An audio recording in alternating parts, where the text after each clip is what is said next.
Hello, folks. My name is Eric Lima, and you're watching the 394th episode of the show that I'm hosting, The People's Lima. Well, today I want to talk about. I just checked out some YouTube videos about the 2004 Red Sox and what were my reactions on that, and just as being a Red Sox fan since 1986. I look back at that and just like it's still unbelievable that the Red Sox would even pull this off. I mean, who would have thought? Because the beginning of the season, after 2003, where we were up to Game 7, but, Grady Little made a mistake of leaving Pedro Martinez too long in the game, tiring him out. You got a bullpen that, Embry and Timlin. But we didn't have a closer. So, it went all the way, and just, Wakefield gave a home run to Aaron Boone. But then things have changed. Aaron Boone got hurt. So I think he was out for the season at that point. The Red Sox went out, not the Red Sox, the Yankees went out and acquired A-Rod. The Red Sox were going to pick him up, but the league nullified the deal, which is a blessing in disguise. I'll explain more on that as we go along. Also, we picked up Curt Schilling and Keith Folk. We have a quality starter and a quality stopper at that point. All right, this is 2004 we're talking. So the off season of 2003, the off season of the 2003 baseball season, went pretty good for the Red Sox. How good? Well, more on that as we go along, and just and then we had we had our quality players. We're ready to go. Season starts pretty good. Huge fight between Royal Veritek versus A-Rod. And who knew that A-Rod would turn out to be an total jerk? Now it's like we look back at that and say, thank God we didn't pick him up. Thank God the league stopped the trade. Smart of the league. But however, the Red Sox made the biggest sacrifice if we wanted to reverse this curse. We had to get rid of Nomar Garcia-Powell. We had to trade him up, which Nomar was one of my favorite players, position players. And he was a great shortstop, former Rookie of the Year. Quite a guy. He was part of the 2004 Red Sox team. And we had to trade him away to the Cubs. And in return, we got Orlando Cabrera from Montreal. And then we had Doug Minkiewicz from the Twins.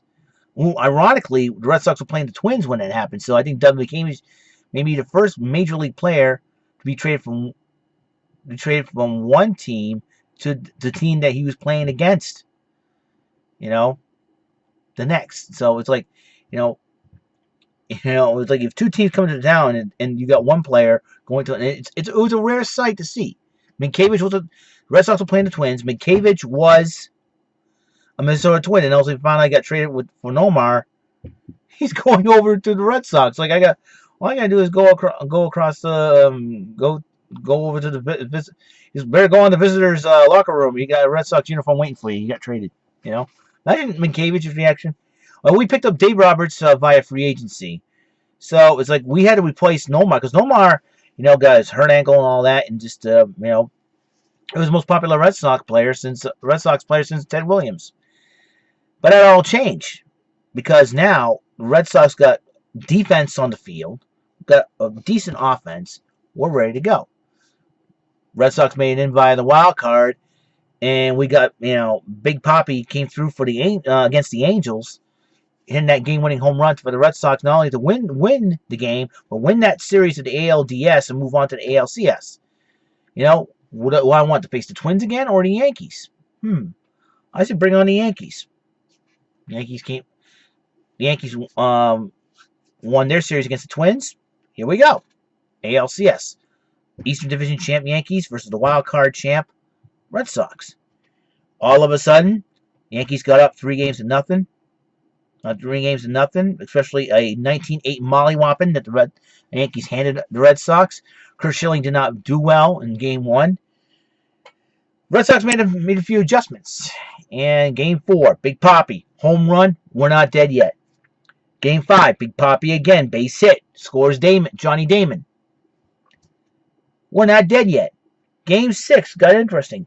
Curt Schilling had quick surgery done on his ankle where they sutured it up And this, every, the blood's ketchup and all that good stuff, all those crazy things. But it's the procedure that happened worked for perfection, and because Curt Schilling was like lights out almost. Lights out as best as he can be. Bringing Bronson to Royal, ground ball hit by A-Rod to Bronson. Bronson picked it up, got to tag A-Rod. A-Rod smacks the ball out of his hands. Sox were up now by a run, but the umpires say, you are out.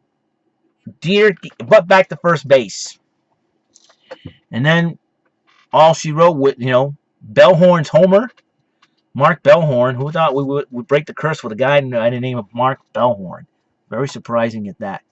But it's so surreal. I still can't believe it, But then you got, the Sox, got key folks to close it out and go to Game 7. Game 7, Red Sox has busted the thing open. They roughed up Javier Vasquez, Kevin Brown, about cleaning clocks, man. They were cleaning clocks in the Yankees pitching. Even the Yankee fans are like, oh boy, we're in trouble. Yeah, you guys were in trouble. You Yankee fans were in trouble. Your beloved Yankees were in trouble. You bring out Pedro. Let's bring out Pedro just to liven them up. And they got livened up. They got excited. Who's your daddy? Who's your daddy? Like unbelievable, right? Well, came up a couple of runs. No big deal. All right, got out of the inning. Red Sox, Mark Bellhorn said, I'm going to add another home run. Ting! Hits the foul pole for a home run. I went, that's the sounds of Yankees' hopes and dreams of beating the Red Sox being dashed right now. All of a sudden, here comes the bottom of the ninth, and Alan Embry closed the thing out. Ruben Sierra grounded the ball, or was it Tony Clark? I forget which one. Grounded the ball. I think it was Ruben Sierra. Grounded the ball to Pokey Reese. Threw it to Minkiewicz. Phase 1 complete. History made. The Red Sox were the first Major League Baseball team to come down from a 3-0 deficit to win 4 straight in a league series. How about that, right? It wasn't over.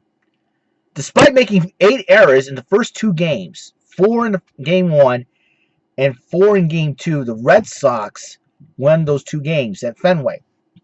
Let's go to the Games 3 and 4. Pedro Martinez pitched in his last game as a member of the Boston Red Sox at that point. Shut down. Only gave it 1 run. Shut down the Cardinals. I think it was 4-1 the final score. I forget. I gotta look that up. I'm a Red Sox fan, but it's been a while. It's been what? Since 12 years ago. And then, Game 4. Derek Lowe. Pitched brilliantly. Here comes setup. Then there's Key Folk. 2 outs. Renteria's at the plate. Here's that right, but Renteria was running number 3. Who wore that number? Babe Ruth of the New York Yankees. Johnny Damon played center field. He was in the bottom of the ninth. He was wearing number 18. Gay Kapler took over for Trot Nixon in right field. Wore number 19. 1918. Coincidence? I think not. It just happens. So, anyways, pitched the ball. Pujols was on base anyways. He decided to take second, but defensive indifference. And then, next pitch, Renteria hits it to Folk. Underhands it to Minkiewicz. He made sure he didn't drop the ball. Folk knew it. Folk knew he had something in his hands. Flipped to first. Game over. Curse over. The Red Sox were world champions. My thoughts is I still couldn't believe it to this day. I just couldn't believe it. I mean, where was I when all this? I was here at home watching the game. I had like an old TV. I didn't have the big screen TV that I have now. I had this old TV. Oh boy, what kind of TV? Yeah, it was surreal. It was surreal. I think it was a Panasonic. A Panasonic TV. It was a smaller screen. I think it was a 25-incher. I think. But anyways, it was a small screen TV. Red Sox ended up winning the World Series, and I could not believe it. I just could not believe it. I was really excited. And I was still an employee at Ruby Tuesday at the time, and it was really surreal. Then I got to work yesterday. Got to work the next day, and I sang "We Are the Champions, my friends." I was like, yes, And like I think back then, I think I had a Daniel Bryan moment back then, even before I've heard of Daniel Bryan. You know what I'm saying? Just it's unbelievable how it happened. It all went down. I was like, wow. To me, it's just you know Red Sox broke the curse, and that's all I can say. Then we won 2 more World Series after that. It was like 3 overall. I was like, I could not believe I saw 3 World Series, and I had my picture taken with all 3 trophies, not all at once. I had my picture taken with the 2004 and 2007 trophies back in 2008, and then I went to the mayor's office, the city hall, where the trophy, 2013 trophy was there. It had a picture with my brother-in-law, Brandon. It was really cool. He was the only one guts enough to wear New York Giants gear. But this is the Red Sox moment. It was a great thing. So, what am I looking? That's why I'm looking forward to this season. See what John Farrell can have up his sleeve. And hopefully, this Red Sox team can go a lot better than last year's team. We'll find out what's going on. I mean, 3 out of 4 seasons with Farrell at the helm, we end up in last place. But I think that's going to change. I think that's going to change this season. I believe it. So, got to have that. You got to keep the faith. So, that's all the time we have on the show. To all my family, relatives, friends, subscribers, keep it homey fresh. And to the haters and trolls, especially those who've been calling me you know who, eat a Snickers, change a Quackish, and let's have some fun. And to my local friends out there, snowing a little bit outside, but we're supposed to get coating to an inch and change over the rain. But just in case there, be safe when driving, all right? And have a great day. God bless, and see you next episode, 395.